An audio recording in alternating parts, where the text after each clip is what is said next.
White House Correspondents' Dinner. The first 18 seconds of this guy's speech at this dinner, very interesting. Listen carefully. I do want to remind everybody that when politicians speak publicly, their words are carefully crafted.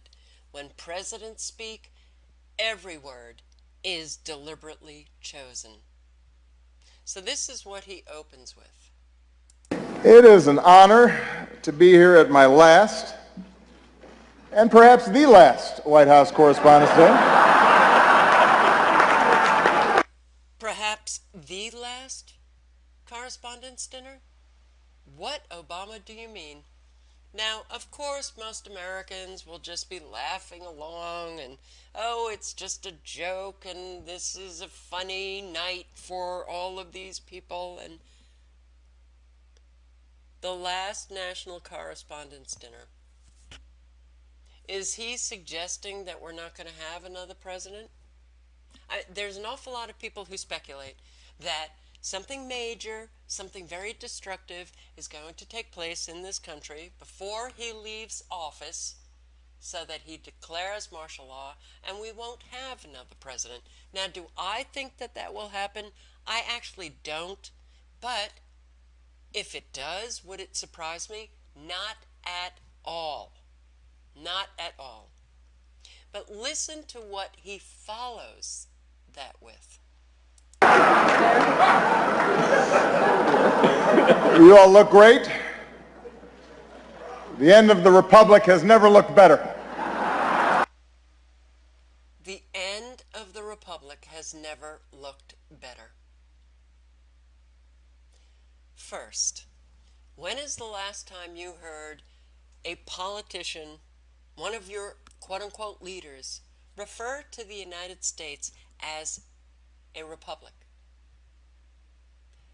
Democracy is what they have been saying.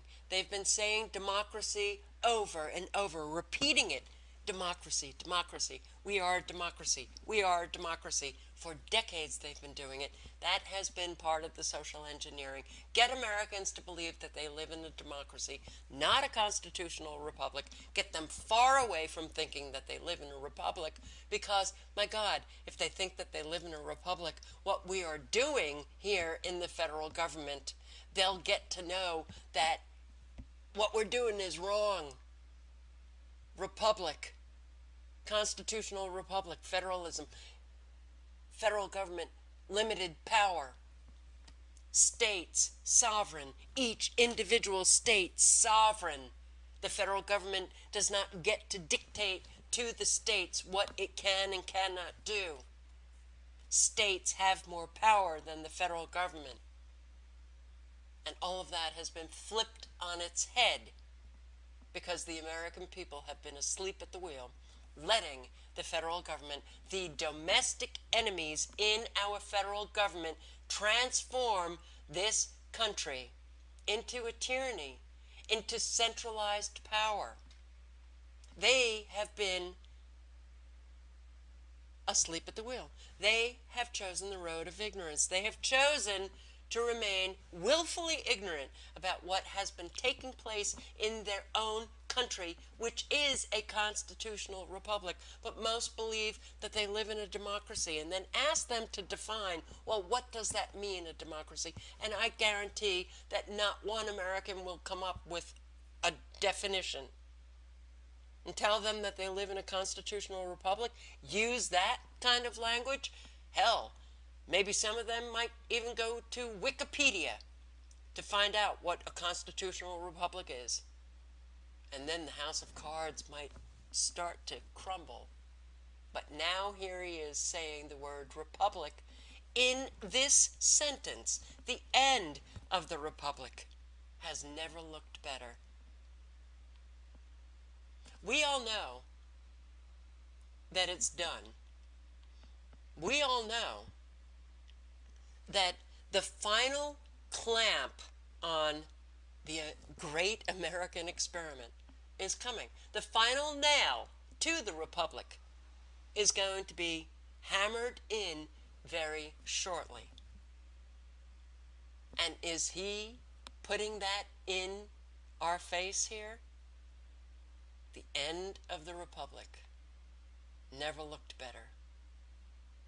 Never looked better for this guy, for the globalists, for the elitists to bring in the New World Order, to finally end that republic. It's never looked better. We've got our ducks in a row now. The police state has been established. The surveillance state has been established.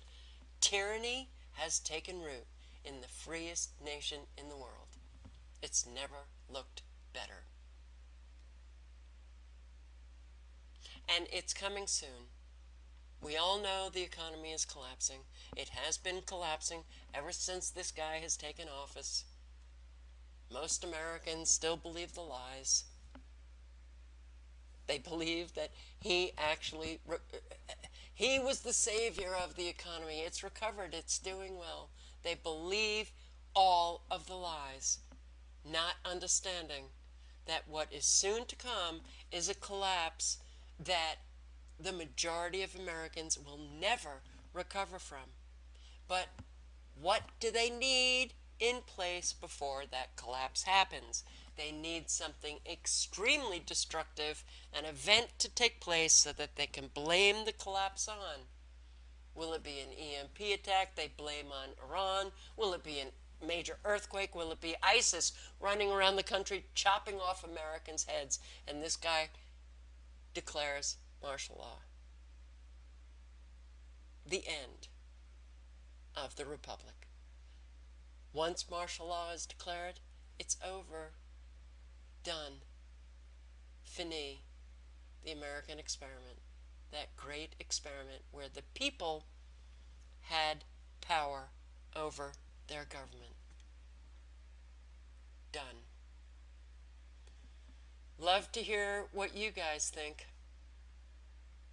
but you never hear the word republic, and he chose to use it in that sentence. The end of the republic never looked better.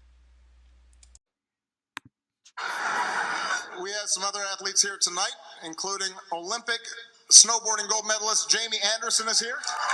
We're proud of her. Incredibly talented young lady. Michelle and I watch the Olympics. We cannot believe what these folks do. Death-defying feats. Haven't seen somebody pull a 180 that fast since Rand Paul disinvited that Nevada rancher from this dinner.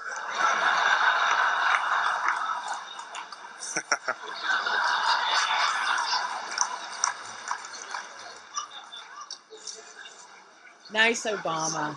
Nice. As a general rule, things don't end well if the sentence starts, let me tell you something I know about the Negro. You don't really need to hear the rest of it. Actually, we do, because you've got a gag word on news. Just a tip for you. Don't start your sentence that way.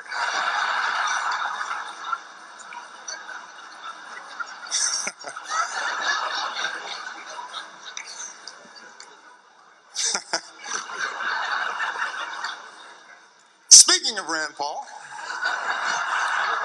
Colorado legalized marijuana this year.